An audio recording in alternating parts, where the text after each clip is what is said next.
Hello students, multi talent 11 में आपका स्वागत है। और आज से हम लोग क्लास 10th के एनसीईआरटी गणित की शुरुआत करेंगे। और इसका जो पहला चैप्टर है वास्तविक संख्याएं, तो हम लोग वास्तविक संख्याएं देखेंगे।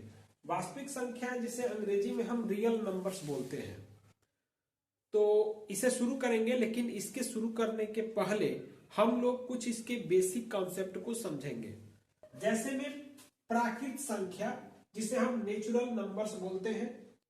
तो सबसे पहले पूछा जाए कि प्राकृत संख्या हम किसे कहते हैं, तो एक से लेकर गिनती की सारी संख्याओं को हम प्राकृत संख्या कहते हैं। सबसे छोटी प्राकृत संख्या एक है और सबसे बड़ी प्राकृत संख्या अनंत है। तो अगर इसे हमें दर्शाना हो प्राकृत संख्या को, तो हम इसे n से दर्शाते हैं। इसे हम इस प्रकार लिख सकते हैं कि n equal to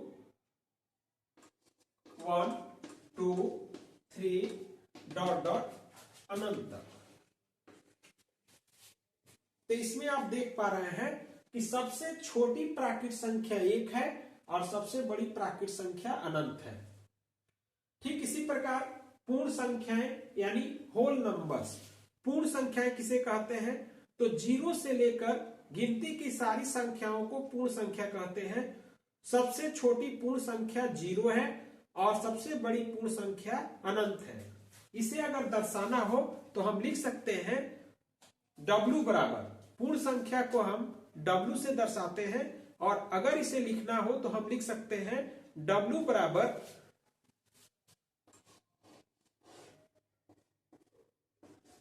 zero, 1, 2, 3 dot dot अनंत। इसे अनंत या इनफाइनाइट बोलते हैं। इसके बाद पूर्णांक संख्याओं के बारे में जानना आवश्यक है। पूर्णांक संख्याएं जो आप देख रहे हैं, पूर्णांक संख्याएं या इंटीगर्स, इसको हम ऐसे संख्या रेखा पर दर्शा सकते हैं। यहां शून्य लिखते हैं। शून्य के दाहिनी तरफ की संख्याएं धनात्मक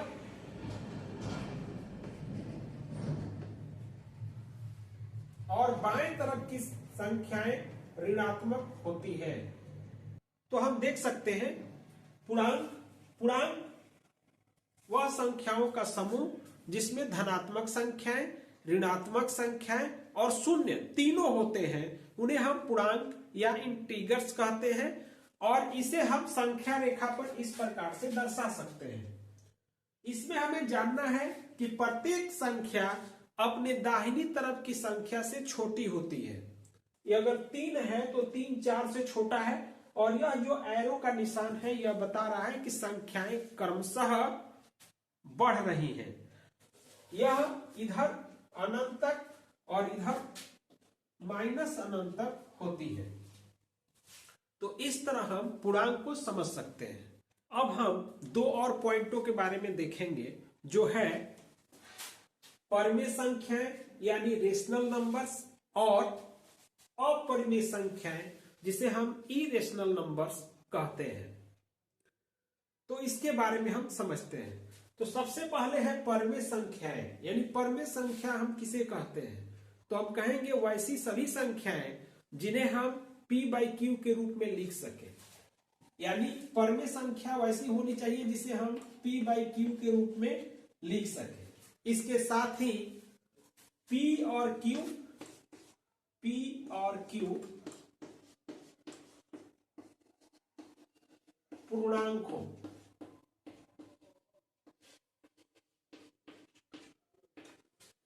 p और q पूर्णांक हो। तो हमने अभी पूर्णांक देखा है कि पूर्णांक में धनात्मक संख्याएं भी होती हैं, ऋणात्मक संख्याएं भी होती हैं और साथ में शून्य भी होता है। इसके साथ साथ यह जो q है, यानी परिमेय संख्याएं में अंश और हर रूप में संख्याएं होती हैं। और जो हर रूप में q है वह कभी 0 नहीं हो सकता, अर्थात q इक्वल टू नॉट 0।